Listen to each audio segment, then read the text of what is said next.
Okay વિદ્યાર્થી મિત્રો, પ્રકરણ 3 આપણે શરૂ કરી દીધું છે. આગલા સેશન 6 ની અંદર આપણે સરેરાશ વેગ વિશે સંપૂર્ણ માહિતી આપણે મેળવી છે. હવે આપણે સરેરાશ વેગ જેવી જ બીજી એક ભૌતિક રાશિ વ્યાખ્યાયિત કરવાના છે, એ છે પદાર્થની સરેરાશ ઝડપ. તો જોઈએ વિદ્યાર્થી મિત્રો, આપણે પદાર્થની સરેરાશ ઝડપ આ શીખ્યા આપણે. ચાલો સરેરાશ ઝડપને વ્યાખ્યાયિત કરીશું આપણે. તો સરેરાશ ઝડપ એટલે શું? તો સરેરાશ ઝડપ બરાબર પથ લંબાઈ છેદમાં સમયગાળો બરાબર છે. તેની સામે આપણે એક બીજી વાત પણ સાથે કરતા જ જઈએ કે સરેરાશ વેગની અંદર શું આવે છે. તો સરેરાશ વેગની અંદર તમને ખબર જ છે કે સરેરાશ વેગની અંદર શું આવે છે? તો સરેરાશ વેગની અંદર આવે છે સ્થાનાંતર આવે છે. સ્થાનાંતર છેદમાં સમયગાળો બરાબર છે. આવી રીતે આપણે શોધીએ છીએ. ઓકે, ચાલો હવે આપણને ખબર છે કે સ્થાનાંતર છે એનું મૂલ્ય બરાબર છે એ પથ લંબાઈ કરતા ઓછું હોઈ શકે.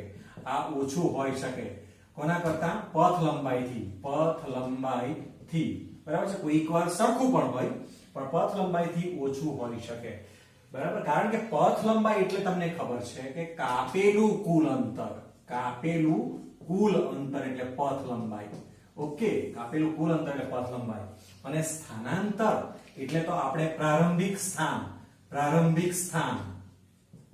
અને અંતિમ સ્થાન માઈનસ પ્રારંભિક સ્થાન બરાબર છે. પ્રારંભિક સ્થાન આ બે જ પોઈન્ટ નો ઉલ્લેખ કરીએ આપણે અને છેદમાં સમયગાળો આ રીતે શોધીએ છીએ આપણે સ્થાનાંતરને બરાબર. રાઈટ છે. હું ફરી પાછો ઉલ્લેખ કરું છું. પથ લંબાઈ એટલે શું? કાપેલું કુલ અંતર છે. અને સ્થાનાંતર એટલે શું? તો સ્થાનાંતર એટલે અંતિમ સ્થાન અને પ્રારંભિક સ્થાન બેનો તફાવત છેદમાં સમયગાળો. આવી રીતે આપણે શોધીએ છીએ.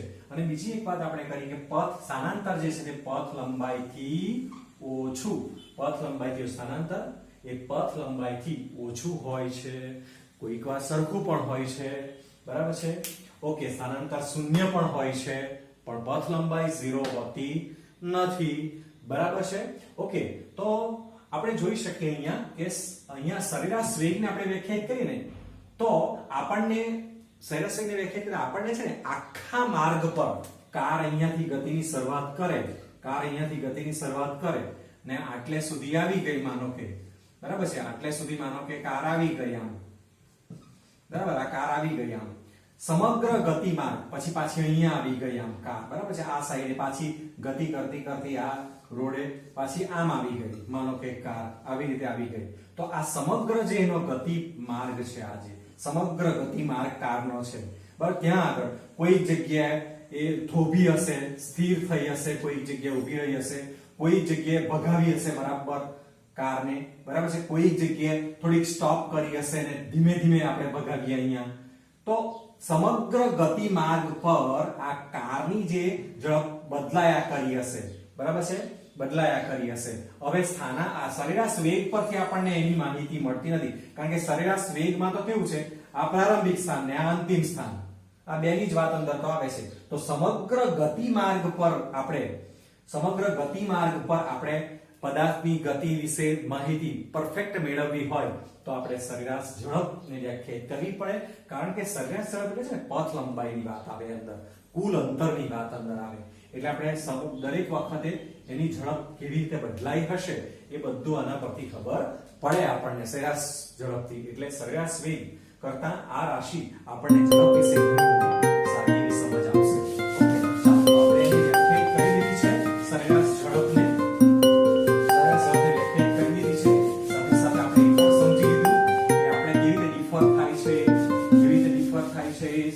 સરેરાશ વેગથી કેવી રીતે જુદી પડે છે એ પણ આપણે શીખી લીધું છે. ઓકે, કારણ કે આમાં તો ટોટલ અંતરની વાત આવે ભાઈ. પથ લંબાઈ એટલે ટોટલ અંતરની વાત આવે. ઓકે, ચાલો તો આ રીતે વ્યાખ્યાયિત કરી દીધું આપણે પથ લંબાઈ છેદમાં સમયગાળો સરેરાશ. ચાલો એનો એકમની વાત કરી દઈએ આપણે. તો સરેરાશ ઝડપ એનો એકમ થશે એનો એકમ થશે સરેરાશ ઝડપનો મીટર પર સેકન્ડ और metre into second raise to -1 और किलोमीटर प्रति कलाक तो आ બધા એના એકમો થશે સરેરાશ ઝડપના જેમ સરેરાશ વેગના છે તેવા જ એકમ સરેરાશ ઝડપના છે બીજી એક મોસ્ટ આઈએમપી વાત મોસ્ટ આઈએમપી થિંગ બરાબર છે મોસ્ટ આઈએમપી વાત એ આપણે જાણવા જેવી સરેરાશ ઝડપ માટે તે શું છે તો તે છે વિદ્યાર્થી મિત્રો સરેરાશ ઝડપ always positive means ધન always ધન જ મૂલ્ય મળે આપણને ખ્યાલ છે સરેરાશ વેગ વિશે આપણને ખબર છે સરેરાશ વેગ એ ધન હોઈ શકે શૂન્ય હોઈ શકે અને ઋણ પણ હોઈ શકે સરેરાશ વેગ કારણ કે સરેરાશ વેગમાં સ્થાનાંતર આવે છે તો સ્થાનાંતર તો ધન પણ હોઈ શકે સ્થાનાંતર ઋણ પણ હોઈ શકે અને સ્થાનાંતર 0 પણ હોઈ શકે પણ આની એક અગત્યની વાત એ છે મોસ્ટ આઈએમપી થિંગ આને માટે એ છે કે ઓલવેઝ પોઝિટિવ મૂલ્ય ધરાવે છે સરેરાશ ઝડપ ઓકે ચાલો આપણે હવે આગળ થોડીક વાત કરીશું કે એક ઉદાહરણથી આપણે એને સમજીએ સરેરાશ ઝડપ એ એનું મૂલ્ય સરેરાશ ઝડપનું મૂલ્ય સરેરાશ વેગ જેટલું જ હોય છે સરેરાશ વેગ જેટલું જ હોય છે સરેરાશ ઝડપ એનું મૂલ્ય ઓકે આપણે એક મહત્વની વાત શીખીએ પાછા એના વિશે તો સરેરાશ ઝડપનું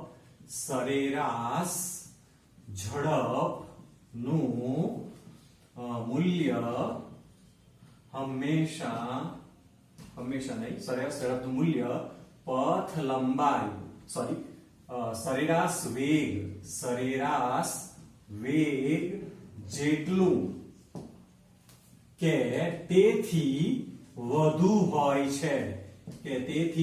હોય છે આ વાતને આપણે સમજવાના છે સરેરાશ ઝડપનું મૂલ્ય સરેરાશ વેગ જેટલું કે તેથી વધુ હોય છે બરાબર છે તો એક ઉદાહરણ દ્વારા સમજીએ વિદ્યાર્થી મિત્રો તો એ ઉદાહરણ છે જ આપણું ઉદાહરણ 3.1 આપણી બુકનું જ ઉદાહરણ છે તેનાથી જ આપણે આ વાત સમજીએ કે સરેરાશ ઝડપનું મૂલ્ય સરેરાશ વેગ જેટલું હોય કે તેથી વધુ હોય છે બરાબર તો સમજીએ આપણે એક ઉદાહરણ દ્વારા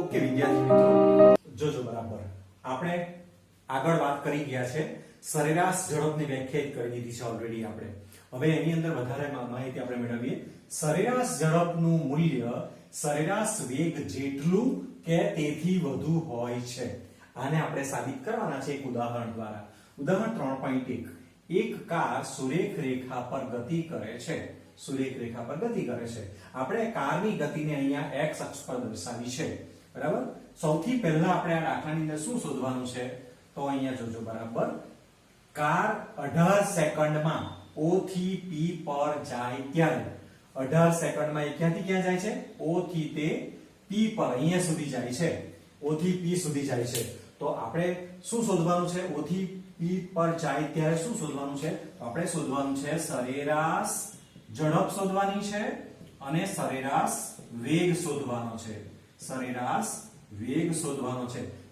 ઝડપ અને સરેરાશ વેગ શોધવાનો છે કેટલો ઓકે ચાલો તો શોધીએ આપણે અત્યારે જે જરૂર નથી તે વિગતો હું અહીંયા સાફ કરી નાખું છું સરેરાશ ઝડપનું મૂલ્ય સરેરાશ વેગ જેટલું કે તેથી વધારે હોય છે ઓકે તો આ મુદ્દાને આપણે ઉદાહરણ દ્વારા સમજવાનો પ્રયત્ન કરી રહ્યા છે તો પહેલા હું વ્યાખ્યાયિત કરીશ સરેરાશ ઝડપ શોધીશું કઈ ગતિ માટે O થી તે P સુધીની જોજો કાર અહીંયાથી જાય છે P સુધી આટલે બરાબર અને તે સમયગાળો જે છે સમયગાળો કેટલો છે સમયગાળો બરાબર 18 સેકન્ડ એવું કહે છે ઓકે સમયગાળો 18 સેકન્ડ કહે છે અને પથ લંબાઈ જે છે તે કેટલી છે OP જેટલી પથ લંબાઈ તો એ કેટલી છે તો 360 મીટર આ જે x અક્ષ પર દર્શાવ્યું છે આપણે સ્થાન તે મીટરમાં દર્શાવ્યું છે તો 360 મીટર છે પથ લંબાઈ તો સરેરાશ ઝડપ શોધીશું આપણે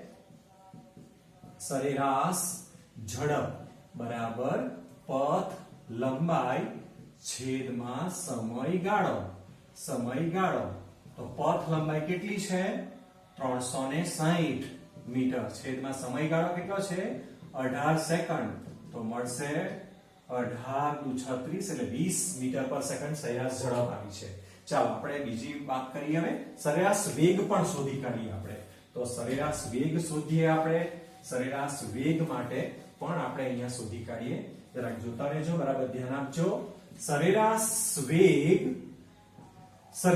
વેગ બરાબર આપણી પાસે છે સ્થાનાંતર છેદમાં